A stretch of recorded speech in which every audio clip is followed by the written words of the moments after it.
Il y a encore quelques semaines, j'étais de l'autre côté de la table, c'est-à-dire du côté des entrepreneurs. Aujourd'hui, je suis du côté des responsables politico-administratifs, juste pour dire que la province a les bras ouverts aux investisseurs, ouverts pour pouvoir relancer cette économie.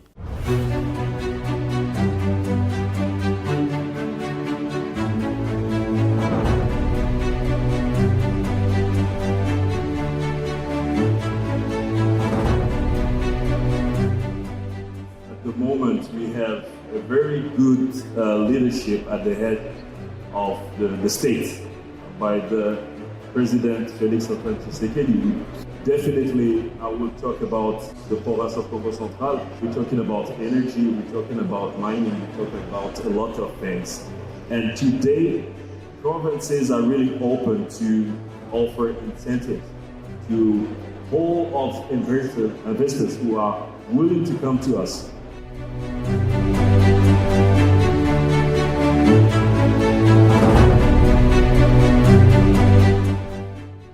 There was a gentleman a few years ago, like 50 years ago exactly, Mr. François Fanon. He has declared that if Africa has the shape of a gun, DRC is most probably a trigger. Now I'm going to give you the second part of the story. As you can see in the map, yes, the DRC is the central Africa. But if you look at the gun, then you will see exactly where it's located, the trigger. So the trigger is in the province of Congo Central. And my name is Dr. Guy Bandou. I am the governor of the trigger of Africa.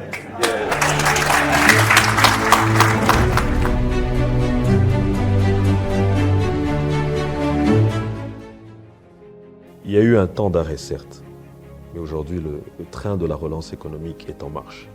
Tous les efforts de notre équipe sont de nature à nous mettre sur la bonne voie. Et en ce moment, les voyants du tableau de bord sont en train de tourner au vert. Tous les jours, de multiples activités prouvent que nous sommes sur la bonne voie.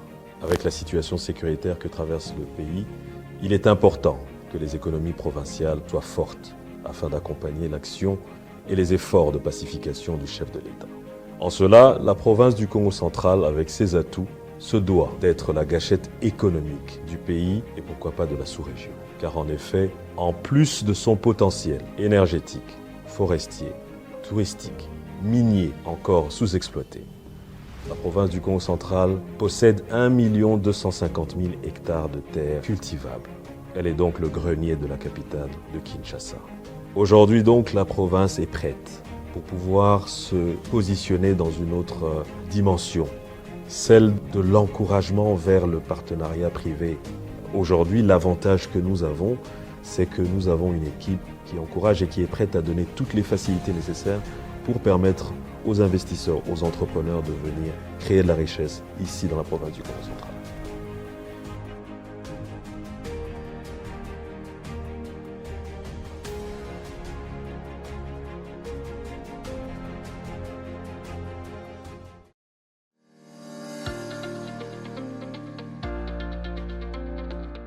Dès son accession à la tête du Congo central, le gouverneur Dr Guy Bandou Ndongidi a hérité d'une province dans une situation socio-économique générale pour le moins préoccupante. Pour remettre la province de Kimbangu de nouveau sur la voie du développement, il a fallu au gouverneur élu de poser certains préalables comme condition sine qua non à un redécollage immédiat. Durant 1 an et demi passé à la tête du Congo central, le docteur Guy Bandou Ndongidi s'est d'abord assuré de la cohésion provinciale et la paix sociale. Ensuite, pour une gestion optimale des ressources, il fallait maximiser les recettes provinciales en même temps qu'il était aussi important d'installer les principes de bonne gouvernance dans la gestion des deniers publics. Tous ces préalables ont été nécessaires pour réaliser les actions de grande envergure dans tous les domaines de la vie de la population du Congo central, que ce soit dans les secteurs de l'économie, l'éducation, les infrastructures, la santé, le social, la jeunesse, le sport et la sécurité. Les ministres provinciaux, en première ligne des actions du gouvernement provincial, nous dressent ici le bilan de leurs actions respectives.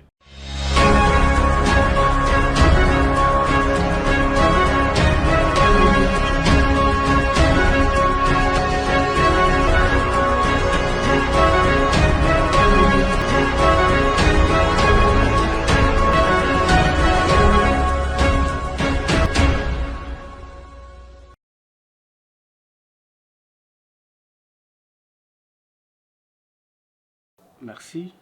Moi, c'est M. Mac Matondo Kwanzambi, ministre provincial en charge de mines, transport et voies de communication du Congo central. Je vais articuler mon intervention en deux volets. Le premier concerne le secteur des transports et voies de communication. Le second va s'appesantir sur le secteur des mines. Durant les quelques 16 mois que nous venons de passer au niveau du gouvernement provincial, à la tête du ministère des Mines, Transport et Voies de communication du Congo central, il y a eu beaucoup d'avancées par rapport à ces 16 mois. Dans le secteur des transports, dès notre arrivée, nous avons commencé par la mise en place des centres de contrôle technique parce que nous avons enregistré plusieurs cas d'accidents en province ici. Il a fallu trouver des solutions pour essayer de diminuer les accidents au niveau de la province. Et donc, dès notre arrivée, nous avons rencontré un seul centre de contrôle technique des véhicules ici à Matadi ou sinon en province. Alors, nous avons pris notre courage avec l'accompagnement de son Excellence Monsieur le Gouverneur de province, le docteur Guy Bandundu Nguidi. Nous sommes arrivés à ce jour à avoir 5 centres de contrôle technique.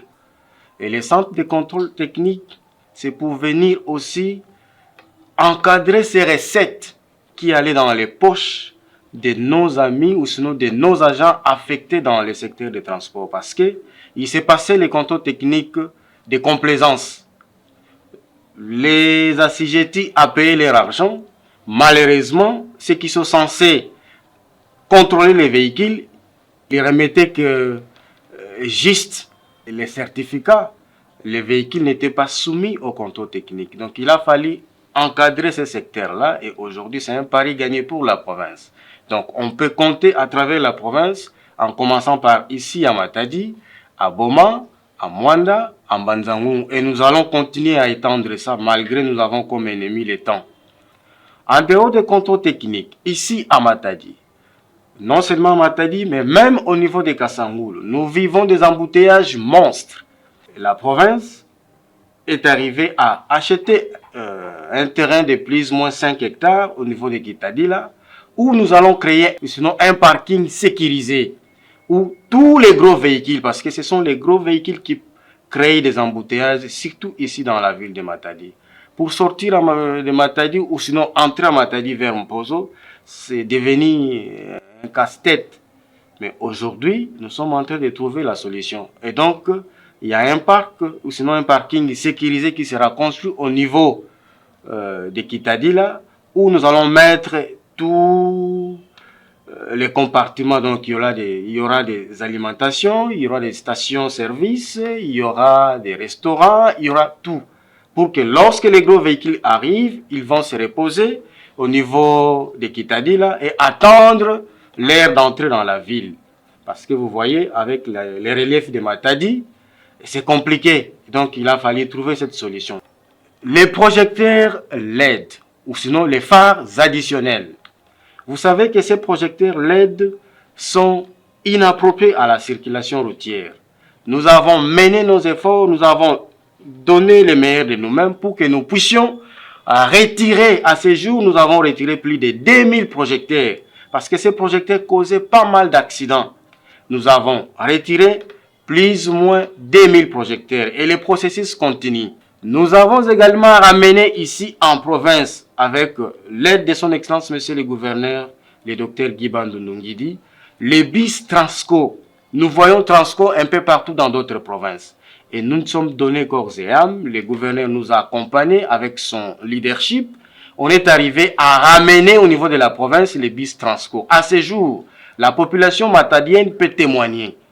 Vous quittez Mpozo pour arriver au pont Maréchal, là où cette population payait 3 000, 4 000 francs. Aujourd'hui, cette population ne paye que 500 francs.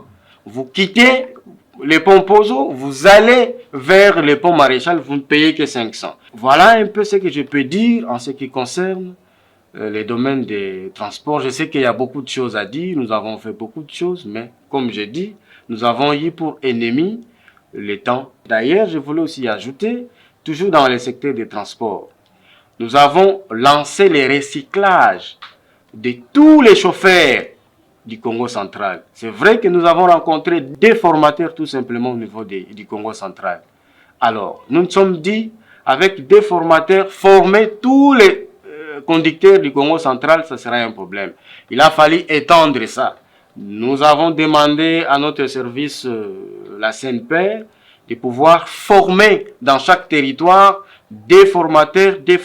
Et les deux territoires iront dans leurs milieux respectifs pour former encore les autres. Parce que l'incivisme routier est en train de prendre l'ampleur au niveau de la province. Il a fallu diminuer sensiblement cet incivisme et amener les conducteurs à pouvoir respecter scrupuleusement les codes de la route.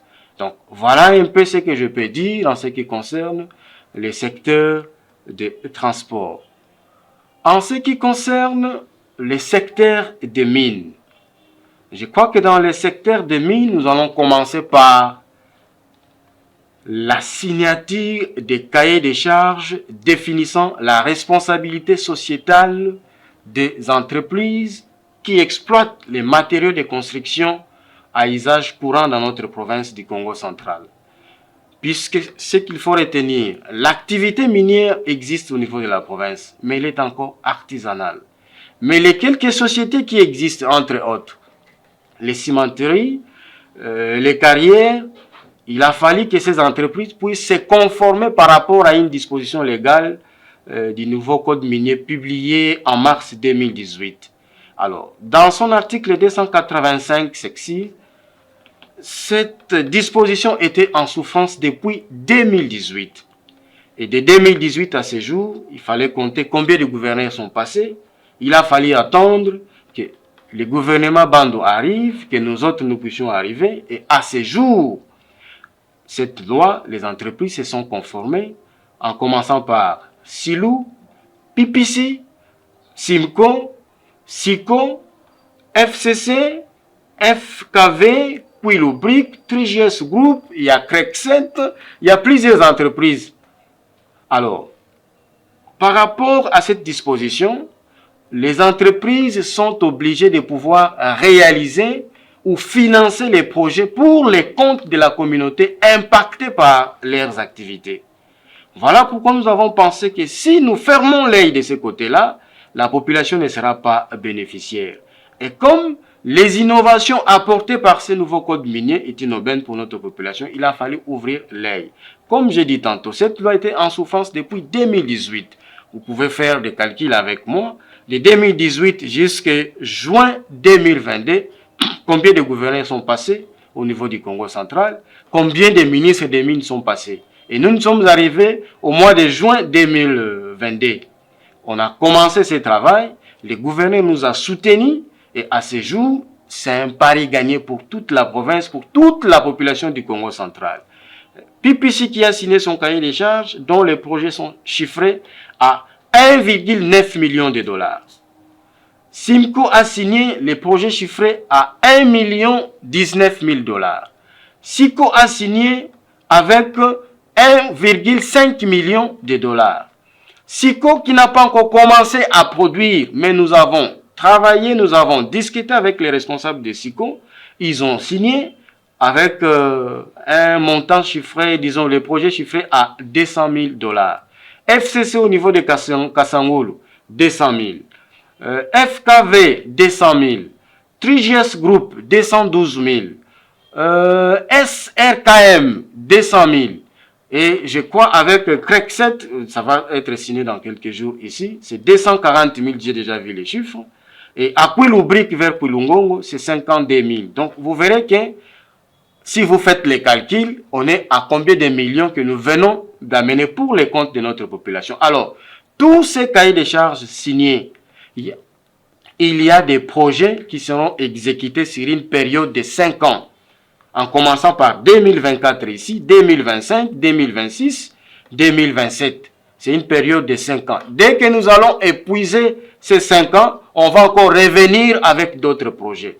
Alors, dans tous ces projets-là, il y a des projets sur le plan des infrastructures, il y a des écoles qui seront construites, il y a des hôpitaux, il y a des routes qui seront construites, il y a des marchés, il y a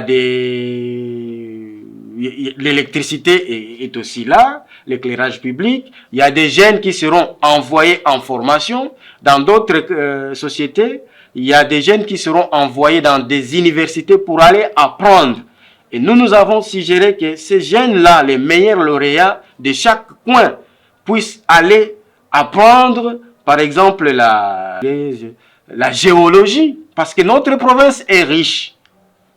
Il faudrait que les fils du Congo central puissent être en mesure de connaître ce qui est caché sous les sols de notre province.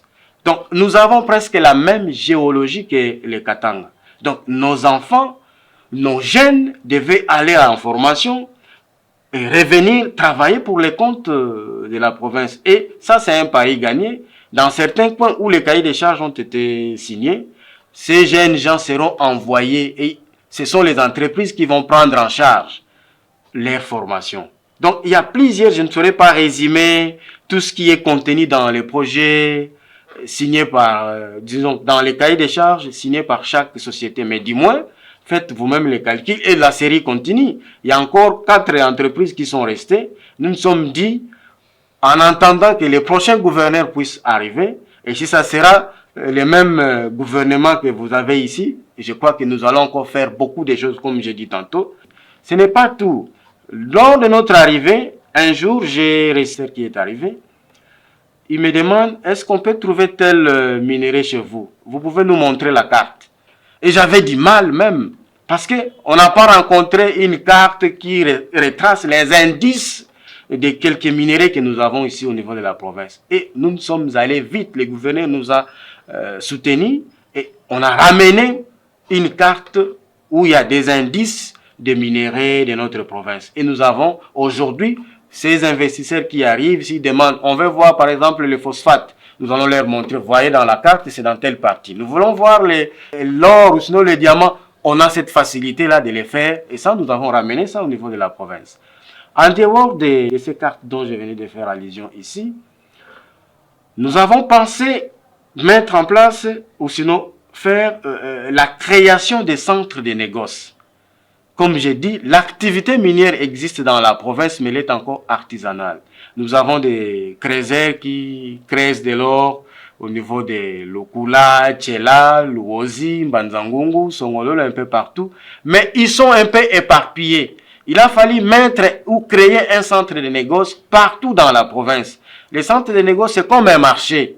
C'est là où nous allons aussi protéger nos artisanaux miniers pour que lorsqu'ils vont récupérer leur butin, ils viennent avec au niveau du centre de négoce. Là, on va leur sécuriser. On va leur donner les valeurs, par exemple, de leur production. Et ça va permettre aussi à la province de pouvoir suivre la traçabilité de tout ce qui est, tout ce qui sort dans la province par rapport à ce secteur des mines. Ça, nous l'avons fait en espace de quelques mois ici. Donc, nous avons essayé aussi de faire en sorte que nous puissions ramener les coopératives minières. Parce que ces coopératives vont nous aider de sorte que tous les artisanaux miniers soient regroupés au sein de cette coopérative-là. Donc, voilà un peu ce que nous avons, en attendant que nous puissions développer notre industrie minière. Et ce n'est pas tout. Nous avons pensé mettre en place une brigade minière. Parce que tout ce qui sort dans notre province, nous ne savons pas contrôler ça.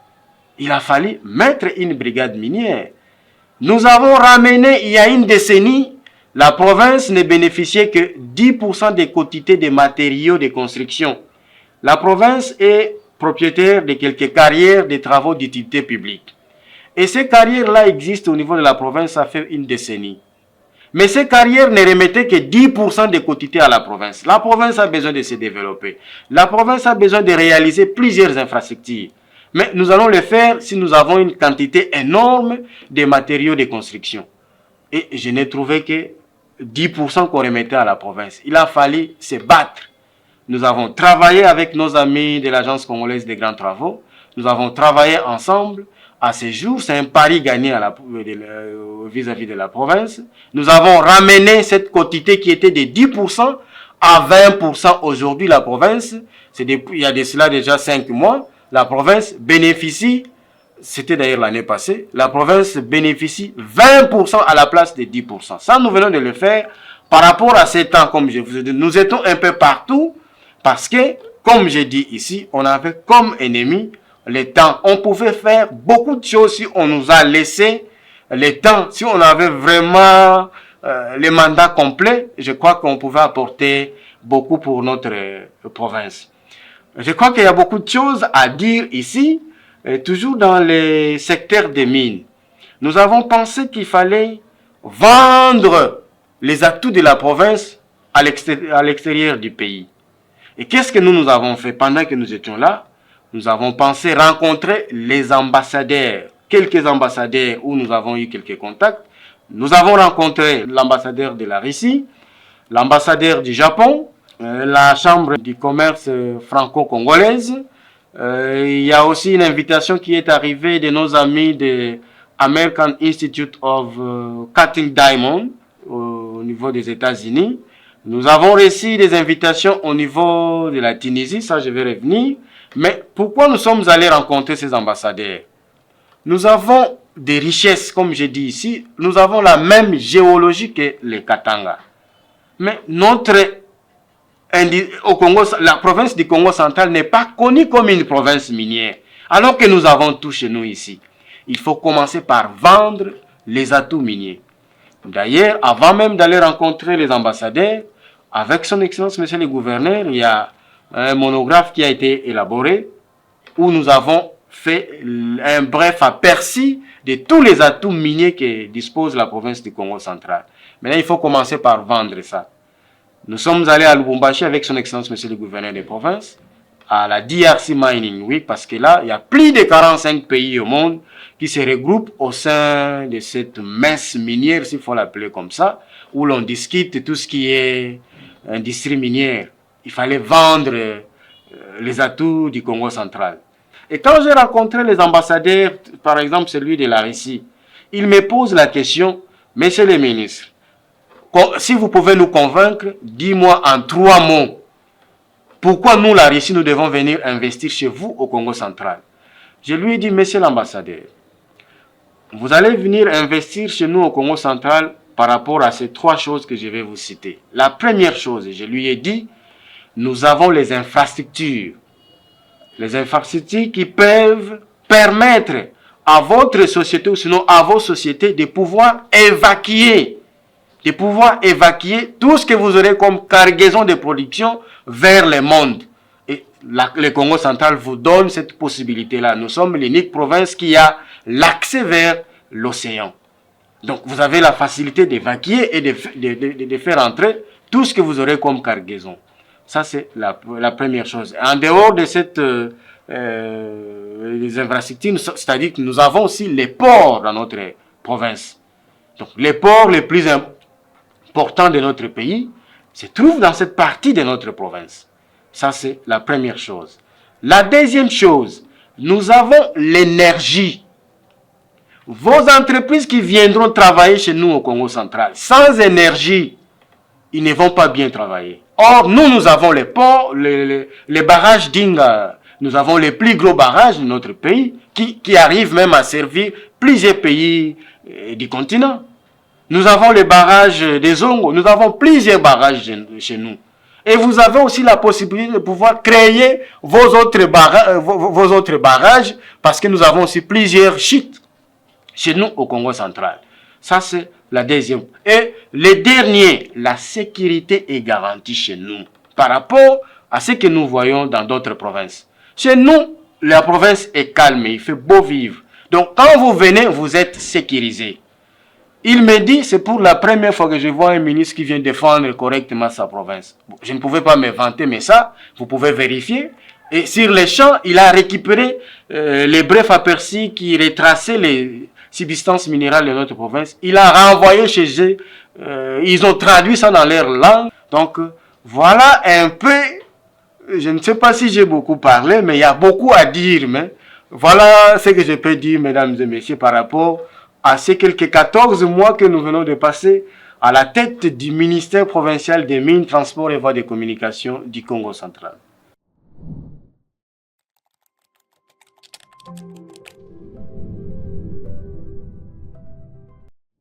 Et donc, comme je vous ai dit, par rapport à la création de cette brigade, je répète encore, on avait pour ennemi le temps. Mais nous avons déjà posé les bases. C'est-à-dire tout ce qui est texte, tout ça nous avons renvoyé à qui des droits, parce que nous élaborons, nous en renvoyons au niveau du gouverneur de province. Le gouverneur a aussi ses services. Dès qu'ils vont terminer, on va s'asseoir encore autour d'une table. Mais comme je vous ai dit, par rapport au temps qu'on avait, on n'a pas pu mettre tout en place parce que aujourd'hui, quand vous prenez par exemple le système fiscal congolais, ce système est déclaratif. C'est-à-dire c'est à la CIGETI de venir déclarer. Je prends dans les domaines des mines. Nous, la province, nous avons quelques carrières de travaux d'utilité publique. Mais ce sont ces entreprises-là qui nous communiquent les statistiques de leur production. On ne sait pas suivre ça. Mais si nous avons nos agents de notre brigade, nous avons la facilité de contrôler. Parce qu'à ce moment-là, nos agents seront déployés dans chaque carrière. Voilà l'objectif même de créer pour éviter aussi cette fraude-là.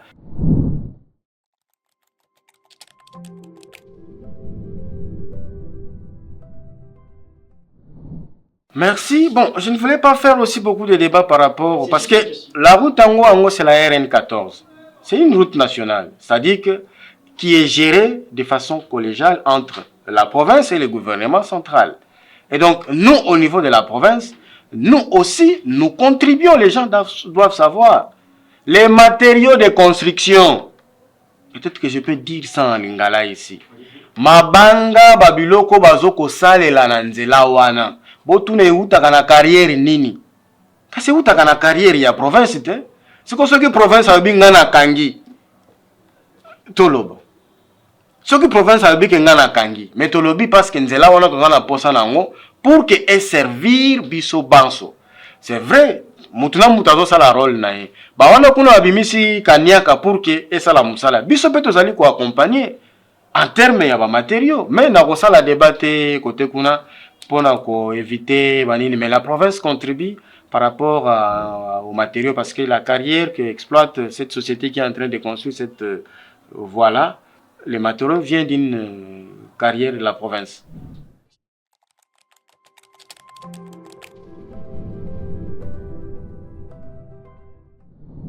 Merci beaucoup par rapport à ces... En fait, pour gérer ces problèmes-là des transports de produits inflammables, mon collègue des ITPR devait aussi nous accompagner parce que c'est son secteur.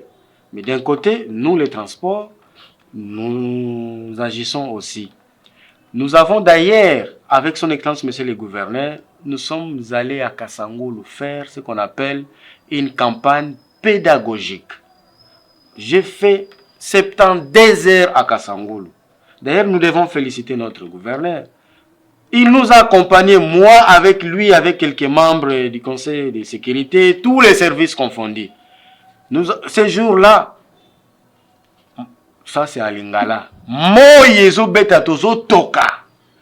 Tozo toka na gouverneur biso nyonso na moyiwana pour aller faire cette campagne pédagogique afin de demander aux conducteurs de pouvoir se conformer. Une fois j'ai arrêté un véhicule, j'ai demandé au chauffeur, bon, si jamais votre véhicule se brûle ici, comment vous allez éteindre le feu?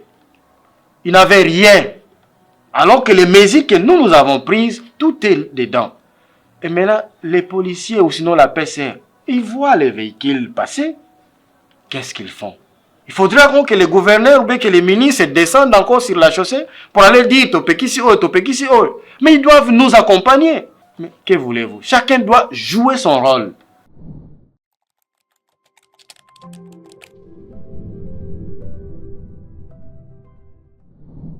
À la population du Congo central, nous pouvons dire tout simplement, nous sommes au service de la province et de la République.